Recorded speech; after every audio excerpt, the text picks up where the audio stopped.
The initial premise of the full-scale invasion of Ukraine suggested an overwhelming Russian dominance in the Black Sea. Russia held all the strategic advantages, most notably the formidable Black Sea Fleet, a naval force that, by all conventional metrics, was vastly superior to the entire Ukrainian navy. The waters of the Black Sea should have been an uncontested Russian domain, a secure platform for projecting power and logistics.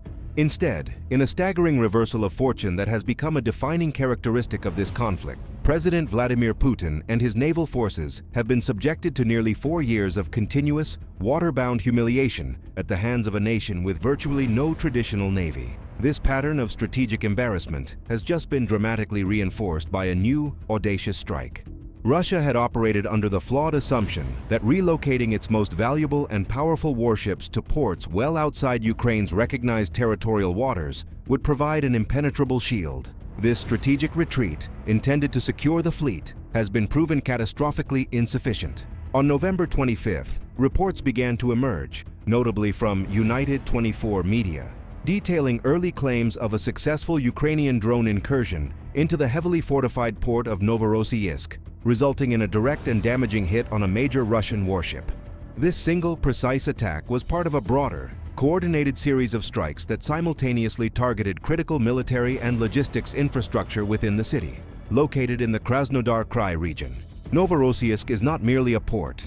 It is one of the largest and most vital commercial and military hubs in the entire Black Sea basin, making it an obvious and high-value target for Ukrainian strategic planners. Its primary role in enabling Russia to export vast quantities of oil to global customers makes any disruption here a direct blow to the Kremlin's financial lifeline. However, the late November attack was not solely focused on the commercial infrastructure. It targeted something Russia had mistakenly believed to be safe: its naval assets. According to detailed reporting from the Ukrainian outlet Hromadski, the complex and successful Novorossiysk strike was executed through the seamless coordination of several of Ukraine's most elite and critical special military branches. This multi-agency effort included the Security Service of Ukraine, SBU, the Special Operations Forces, SOF, of the Armed Forces of Ukraine, and Ukraine's Main Intelligence Directorate, HUR. These three core branches worked in concert with the country's border guards, unmanned systems forces, the remnants of the Navy, and its missile and artillery troops to unleash a devastating storm of drones and missiles upon the port. This level of coordination suggests a profound intelligence advantage, indicating that Ukrainian forces possessed highly accurate, real-time targeting data, likely derived from a combination of Western satellite intelligence and local human intelligence networks. The sheer scale of the operation, targeting multiple sites simultaneously, demonstrates a significant escalation in Ukraine's long-range strike capabilities and a willingness to hit deep inside Russian territory, challenging the notion of any safe haven for the Black Sea Fleet. In addition to once again severely damaging the port's infrastructure, Novorossiysk has been attacked multiple times before, including a major strike in August 2023 that temporarily halted oil exports. The Ukrainian drones achieved direct hits on a massive Russian warship stationed within the increasingly vulnerable harbor. The warship that sustained the critical damage was identified as a Project 1171 Tapir-class vessel, known by its NATO designation as the Alligator-class landing ship. This type of large landing ship is a crucial component of Russia's amphibious capabilities, likely utilized extensively to ferry troops, equipment, and supplies from Novorossiysk into occupied Crimea and potentially to other contested areas along the mainland Ukrainian coast. Tapir-class ships are among the largest amphibious vessels still operated by the Russian Navy, making them the ideal, high-capacity choice for transporting military hardware and personnel across the Black Sea. Their role is indispensable for maintaining the logistical chain to the Crimean Peninsula, especially given the vulnerability of the Kerch Strait Bridge to Ukrainian missile and drone attacks. The loss of even one of these vessels places immense strain on the remaining fleet's ability to sustain the occupation forces, as noted by Weapon Systems. These vessels are relics of the Soviet era, having been developed in the early 1960s and undergoing their main production run between 1964 and 1975. The age of the vessel is a critical point of vulnerability and a source of deep embarrassment for the Russian military. Russia has not constructed a ship of this class in over 50 years, certainly not with any capacity for mass production. The loss of a Tapir-class vessel is therefore a permanent, irreplaceable loss to the Black Sea Fleet's operational capacity. The Soviet Union managed to construct 14 of a planned 15 Tapir-class ships during the vessel's main production run, a historical detail that underscores Russia's long-standing systemic issues with naval shipbuilding and meeting production targets, a problem that is clearly not a modern phenomenon. This inability to replace lost assets highlights the devastating long-term impact of Ukrainian strikes, which are effectively eroding the Soviet-era naval legacy that Russia relies upon. The reliance on these aging platforms also suggests a significant technological gap between the Russian Navy's current operational reality and its stated ambitions as a global naval power. The technical specifications of the Tapir-class highlight its utility and its value as a target. Each ship requires a crew of 55, including 5 officers, and is capable of a top speed of 17.3 knots. Its range is impressive for a ship of its age and size, capable of sailing 6,300 nautical miles at 17 knots,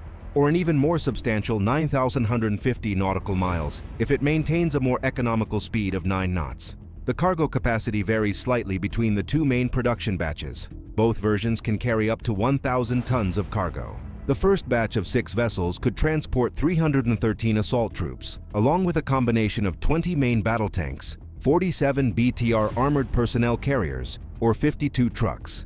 The second batch, comprising the final 8 ships, maintained the same vehicle capacity but increased the troop complement to 440. This dual capacity for both heavy equipment and a large contingent of troops makes the Tapir-class a high-priority target, as its removal significantly degrades Russia's ability to conduct large-scale amphibious operations or rapid reinforcement. Furthermore, the Tapir-class ships are not entirely defenseless. Most are equipped with a pair of ZIF 31B 57mm guns, supported by 100 rounds of stored ammunition. The final 2 ships built in the class saw a modification, replacing the 2 57mm guns with 4 2M3M 25mm guns. They are also equipped with 24 surface-to-air missiles to provide a degree of defense against aerial threats.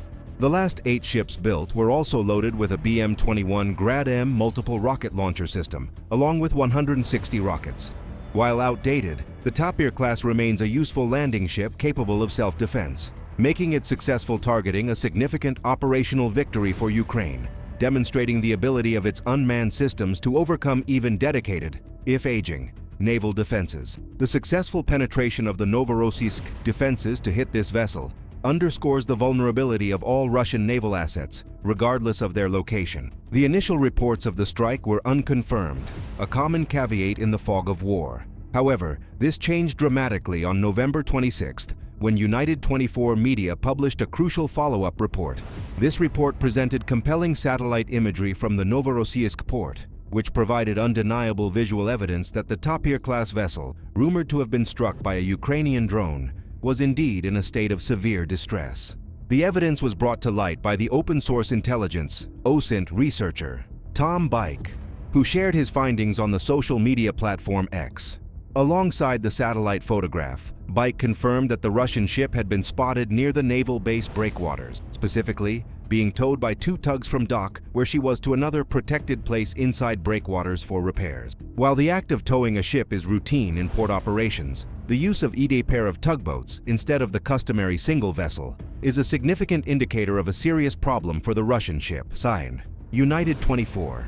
Media suggested that the need for 2 tugboats was likely necessary to maintain the ship's stability in the water, a clear sign of structural damage or compromised buoyancy. This interpretation was further supported by the observed movements of the Tapir-class ship during the towing operation, which strongly indicated significant damage, suggesting a breach in the hull or damage to the propulsion and steering systems, rendering the vessel incapable of maneuvering under its own power. The difficulty in controlling the vessel, even with 2 powerful tugs, speaks volumes about the extent of the damage inflicted by the Ukrainian strike. Bike also noted that Russian naval forces frequently rotate the positions of their vessels within ports as a preventative measure to reduce the risk of repeat attacks. However, the latest imagery showed clear signs of distress, with the ship being repositioned for what were clearly urgent and necessary repairs.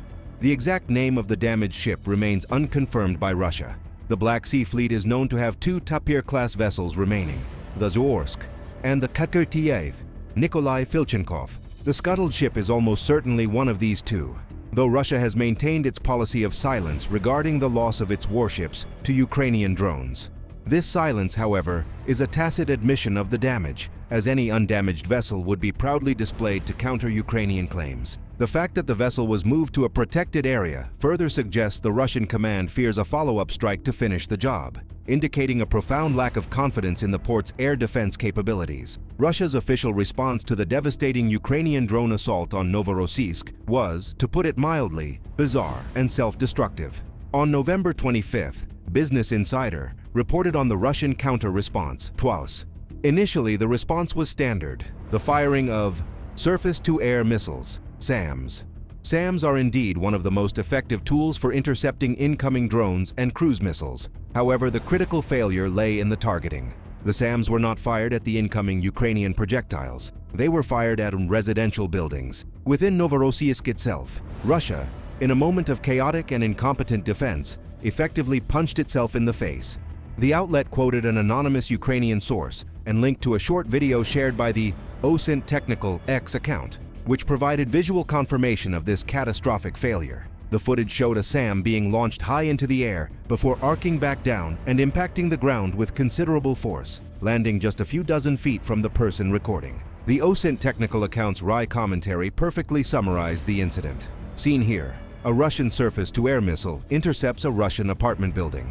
This incident is not isolated. Similar reports have emerged from other Russian cities near the front lines, suggesting a systemic failure in the air defense command and control structure, where operators, under extreme stress and pressure, are making catastrophic errors. The psychological impact of having one's own air defense system target civilian homes is a major blow to domestic morale and trust in the military command. This self-inflicted damage adds a layer of dark comedy to an already humiliating incident. The Tapir-class ship was just one of the many targets successfully hit by Ukraine during this highly productive night. United 24. Media confirmed that the strikes also scored direct hits on a drone manufacturing plant, a Napaiki oil refinery, and the critical Sheskari's oil terminal. 2. Furthermore, the New Voice of Ukraine reported that the positions of the highly advanced S-300 and S-400 air defense systems were also struck and damaged. This was an extremely productive and strategically significant night for Ukraine, raising serious questions among the residents of Novorossiysk about the competence and effectiveness of the city's defense. The sarcastic explanation for the poor defense is that Russia is attempting to defend this vital port system, but its S-300s and S-400s are now compromised, and the Panzer system is erratically targeting civilian infrastructure. The more serious question is why President Putin is not doing more to protect Novorossiysk, a city of immense importance both generally and in the context of the war. The strategic value of Novorossiysk cannot be overstated. The New York Times detailed in a 2023 profile of the port. The Novorossiysk commercial seaport is one of Russia's largest by volume and among the biggest in Europe, a key node in the export of Russian grain, oil, and other products to countries around the world. Putin had previously invested heavily in building a naval base in Novorossiysk prior to the annexation of Crimea. The port is a crucial gateway, allowing Russia to send ships toward Asia, South America, Europe, and Africa. Putin's attempts to curry political favor, particularly with African leaders through promises of free grain, are severely undermined by Ukraine's repeated, successful strikes on the very port through which this grain must be delivered. The disruption of grain exports not only damages Russia's soft power initiatives, but also contributes to global food insecurity, a narrative that the Kremlin desperately tries to avoid. The oil trade is perhaps the most critical element. Marine Insight reported that the Novorossiysk port processes approximately 2.2 million barrels of oil daily, meaning that about 2% of the entire world's oil supply passes through this single location. 10. This staggering figure underscores the global economic impact of any disruption here. Ukraine has been hitting Novorossiysk frequently and with increasing severity. The successful targeting of a Russian warship, alongside the other critical infrastructure hits, confirms that Russia's defense of this vital city is woefully inadequate. This failure is directly linked to the complete collapse of Russian air defenses. Russia has regressed from having a massive, undeniable advantage over Ukraine in air defense to a state of symmetry. 1.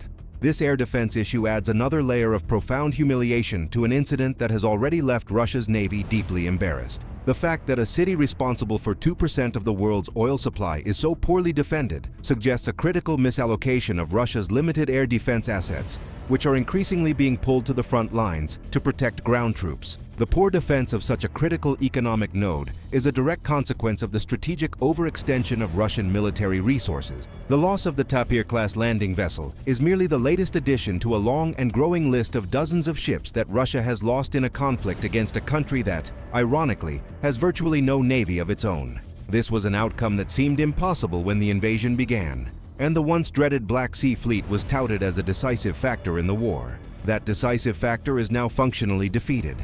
By August 2024, Ukraine had successfully neutralized approximately 1/3 of the Black Sea Fleet, using a combination of missiles and drones, 12s. This not only humiliated the Russian Navy, but forced the Russian command to accept that none of its ships were safe anywhere in the Black Sea. Even the fleet's flagship, the Moskva, was sent to a watery grave, and other strong warships were damaged beyond repair. This forced Russia to execute a massive strategic withdrawal of its entire fleet from the Black Sea, with most of the ships retreating to occupied Crimea. The Atlantic Council noted that the Black Sea Fleet had been rendered functionally inactive by the spring of 2024, according to the UK's Ministry of Defence. 13. While Putin attempts to distort this reality for domestic consumption, operationally, Russia is severely weakened. It can no longer effectively blockade the waterway or use it to project power and send troops and equipment into Ukraine. The Conversation noted in October 2024 that Russia's loss of control over the Black Sea has ramifications that extend far beyond the war, constraining Moscow's ability to project naval power globally. This strategic failure has even resulted in Russia's growing reliance on China, with Moscow emerging as the anti-junior party to Beijing on the high seas. The joint naval exercises held between the two countries, such as those carried out in July 2024, visibly showcased this growing disconnect in strength, where China is clearly the leader and Russia the follower. The humiliation deepened further in April, when United 24 media reported that the remaining combat-ready Russian ships that had retreated to Crimea were now also gone. 15. Ukrainian Navy spokesperson Dmytro Pletenchuk confirmed that Ukraine knows the number and, more importantly, the condition of the remaining vessels. Pletenchuk stated, "The remaining vessels from the combat fleet are either currently not combat-ready or undergoing major repairs. Repairs we sometimes help modernize with airstrikes. The rest belong to the fleet's auxiliary forces. These are non-combat ships and don't pose any significant threat." The Tapir-class ship struck in Novorossiysk had been forced to withdraw into actual Russian territory, not just occupied Crimea. Ukraine has now proven that Novorossiysk is easily within the range of its drones and missiles. This raises the critical question: if another embarrassing withdrawal is forced upon the Black Sea Fleet, what is the point of Russia maintaining any naval presence in the Black Sea at all? Ukraine has reached a stage where it can pick off Russian ships at a distance, even those that once played key roles in Putin's invasion. Russia's naval situation is so dire that Putin was forced to cancel the country's annual Navy Day parade in July, amidst very real concerns that Ukrainian drones could strike the ships parading in St. Petersburg. The humiliation extends to Russia's illicit operations. With the Black Sea Fleet rendered practically useless, Ukraine has begun targeting the Shadow Fleet Manur ships that Putin uses to sell illicit oil and other products globally. The Kyiv Post detailed multiple strikes against these Shadow Fleet tankers, some occurring far outside Russian territory, suggesting that Ukraine has covert operatives in several countries where Russia sells its oil. 16. As Chuck Farrer of the Kyiv Post succinctly put it, Putin's Shadow Fleet, once a symbol of Russian defiance, is now a vulnerable liability, with every tanker a potential target. As Ukraine refines its unconventional arsenal, the Kremlin faces a stark reality: no vessel is safe, and the web is closing in. The attack on the Tapir-class ship in Novorossiysk confirms that Ukraine is taking advantage of any warship that comes within its extended range. Putin had hoped that withdrawing the Black Sea Fleet would place the remaining ships out of Ukraine's sights. Ukraine has just delivered a brutal message. None of his ships that could affect Ukraine are out of reach. Given the ever-growing gaps in Russia's air defenses, it would not be surprising if Ukraine follows up this strike with another attack on a vessel that Putin thought was safe, further cementing the narrative of a defeated naval power. The final layer of humiliation and strategic concern for Putin comes not from Ukraine, but from the West. As Ukraine batters Russia's ships and ports with its drones and missiles, Sweden has sent a clear signal that Putin has plenty to worry about from other countries that he may have his eyes on invading. A Swedish official has publicly called for his country to acquire a Kremlin killer. Missile system, a long-range weapon capable of striking Moscow if Russia ever pushes too far. 17. This type of weapon terrifies Putin even more than NATO expansion itself, as it represents a direct, existential threat to the Russian capital, a threat that Russia's degraded air defenses may not be able to counter. The very public discussion of such a deterrent, coupled with the proven vulnerability of Russian naval assets, fundamentally alters the strategic calculus in the Baltic and Black Seas, forcing the Kremlin to divert resources to homeland defense rather than offensive operations. The combination of Ukraine's tactical successes and the West's strategic signaling paints a grim picture for the future of Russia's naval and air power projection.